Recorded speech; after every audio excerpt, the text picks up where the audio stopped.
आप सबों को प्रेस लॉर्ड या मसीह की खुदा बरकत दे, आशीष करे। और परमेश्वर का धन्यवाद करता हूँ कि परमेश्वर ने हमारे जीवन में यह समय दिया है कि कुछ समय हम बातचीत जो है परमेश्वर के वचन से सीखेंगे। तो मैं आपसे ये कहना चाहता हूँ कि अगर आप हमारे चैनल के ऊपर नए हैं तो आप हमारी वीडियो को लाइक करें और परमेश्वर के वचन जो है वो शेयर करें। अगर आप हमारे चैनल के ऊपर नए हैं तो चैनल को सब्सक्राइब करें और बेल आइकन को दबाएं ताकि परमेश्वर का वचन जो है हर लोगों तक पहुंचने पाए और आप जितना हो सके ज़्यादा से ज़्यादा खुदा का कलाम जो है वो शेयर करें ताकि दूसरे लोग और प्रभु की वाणी को सुन सकें और समझ सकें। तो आइए हम प्रार्थना करेंगे, फिर हम आगे वचन को स्टार्ट करेंगे। अपनी आंखें बंद करें, हम प्रार्थना करें। सर्वशक्तिमान पिता परमेश्वर प्रभु, उद्धारकर्ता मुक्तिदाता प्रभु, मैं प्रार्थना करता हूँ पिता परमेश्वर, विशेष करके हम दुआ करते हैं प्रभु, जहाँ जहाँ तेरा वचन, जहाँ जहाँ तेरी वाणी नहीं पहुँची मेरे परमेश्वर, उन लोगों तक तेरा वचन कलाम पहुँचने पाए मेरे परमेश्वर। मैं प्रार्थना करता हूँ प्रभु यीशु मसीह के नाम से। पवित्र शास्त्र कहता है मेरे परमेश्वर, आकाश के नीचे मनुष्य के बीच में ऐसा कोई दूसरा नाम नहीं दिया गया जिसके द्वारा हम उद्धार पा सकते हैं प्रभु। पिता परमेश्वर, तेरी वाणी कहती है प्रभु जी, जब तुम ये बातें होते हुए देख लो तो तुम अपने सिर ऊपर के उठा लेना, क्योंकि तुम्हारे छुटकारे का समय और आता चला जाएगा। मेरे परमेश्वर, मैं आज प्रार्थना करता हूँ प्रभु, आज पूरे संसार के अंदर अफरत नफरत का माहौल मचा हुआ मेरे परमेश्वर, और प्रभु जी इन दिनों में तू हमें सचेत कर ताकि हम अपने आत्मिक जीवन को मजबूत कर सकें प्रभु। मैं उन लोगों के लिए प्रार्थना करता हूँ प्रभु जिन लोगों तक प्रभु यीशु तेरी आवाज़, तेरी वाणी, तेरा वचन नहीं पहुंचा मेरे परमेश्वर, वो लोग तेरे कलाम को जानने पाए परमेश्वर, वो तेरी वाणी को समझने पाए मेरे परमेश्वर। मैं आपका धन्यवाद करते हुए प्रार्थना करता हूँ। मुझे यकीन है मेरे प्रभु, आपने हमारी प्रार्थना को, हमारी दुआओं को सुना परमेश्वर। मैं वो विश्वास करता हूँ आपके ऊपर, आप हमारी प्रार्थना का उत्तर जवाब देने वाले हैं प्रभु यीशु। धन्यवाद हमारी प्रार्थना सुनने के लिए, यीशु के नाम से मांगते हैं, आमीन। मेरी भाइयों, मेरी बहनों, मैं आपसे ये कहना चाहता हूँ, इन दिनों में, इस समय हमें अपने आप को बहुत ज़्यादा सचेत और गंभीर होना चाहिए अपने आत्मिक जीवन के विषय में।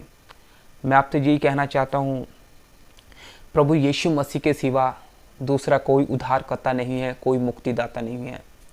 पवित्र बाइबल बताती है, वचन संहिता के अंदर लिखा होगा 82 में, परमेश्वर की सभा में परमेश्वर ही खड़ा है और वो ईश्वर के बीच में रहकर न्याय करता है। मैं आपको ये कहूँगा कि हमें जितना हो सके इन दिनों में हमें प्रार्थना में अपना समय बिताना शुरू कर दें और वचन में जितना हो सके हम उतना समय वचन में बिताना शुरू कर दें। मैं आपसे 3 बातें कहूँगा, 3 बातें। पहली बात, जितना हो सके हम प्रार्थना करना शुरू कर दें हम, क्योंकि इन दिनों में परमेश्वर हर एक व्यक्ति से यही कह रहा है, यही आवाज़ दे रहा है कि हम प्रार्थना करें। और प्रभु यीशु मसीह जो है वो प्रार्थना के द्वारा हमसे बातचीत करता है।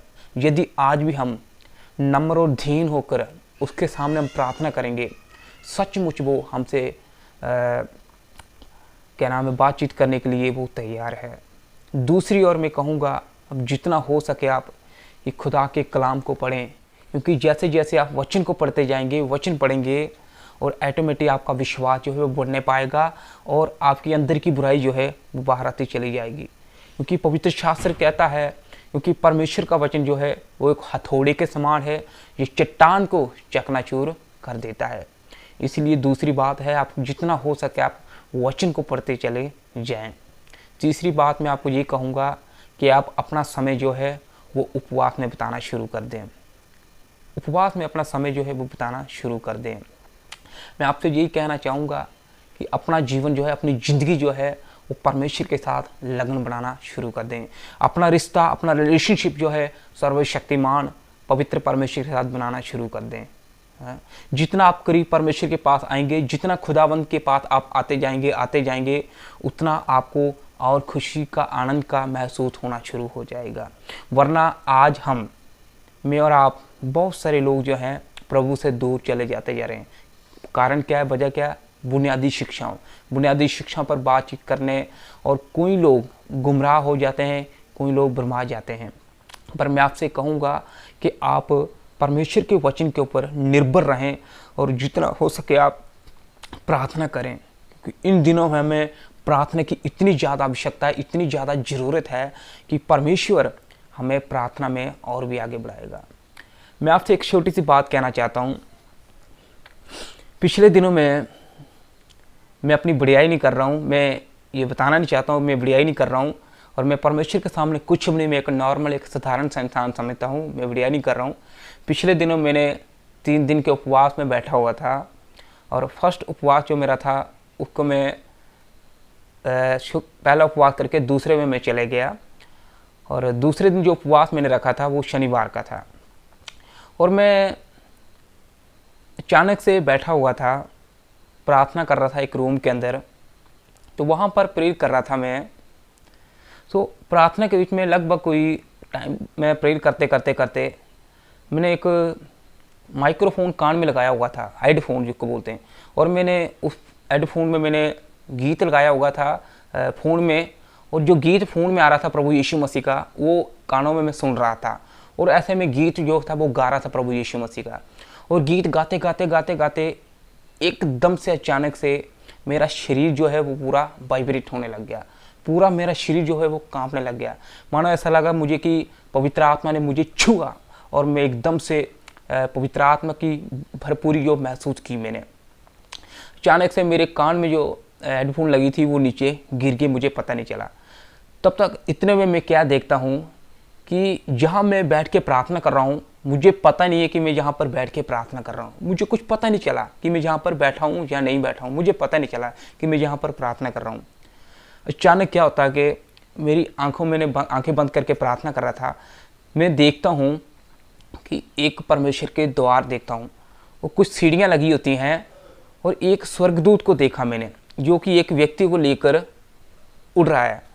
और स्वर्गदूत का चेहरा नहीं देखा मैंने, बल्कि स्वर्ग द्वार खुला हुआ देखा, एक स्वर्गदूत को देखता हूँ मैं। और जब उसको मैंने देखा तब देखता हूँ कि जो व्यक्ति को स्वर्गदूत लेकर उड़ रहा है वो उसको एक जगह पर खड़ा कर देता है स्वर्गदूत। उसके बाद मैं देखता हूँ कि आग की 2 लपटें देखता हूँ मैं, सुराग देखता हूँ 2, और सुराग इतनी दूर से देखता था कि मैं पता नहीं चला मेरे को। इतनी दूर से मैंने पहले स्वर्गदूत को देखा, एक व्यक्ति को उठाया हुआ था, और वो नरक के कोने के पास खड़ा हो जाता उस व्यक्ति को लेकर, पर नरक में फेंका नहीं था उसको, सिर्फ दिखा रहा था, ऐसे दिख रहा था, मान लो ऐसा लगता है। दूर से मैं देखता हूँ कि 2 सुराग जो है वो देखता हूँ मैं नरक के। इतने में बस यही देखते हुए बस फिर मैं घुटने के बल प्रेरित कर रहा था, अचानक से मैं नीचे ज़मीन पर गिर जाता हूँ, मैं मुंह के बल गिर जाता हूँ मैं। और जैसे मुंह के बल में गिरता हूँ नीचे, तब मुझे पता चलता है कि मैं यहाँ पर रूम पे बैठ के प्रार्थना कर रहा हूँ। तब मुझे पता चलता है कि मैं रूम पे बैठ के प्रार्थना कर रहा हूँ मैं।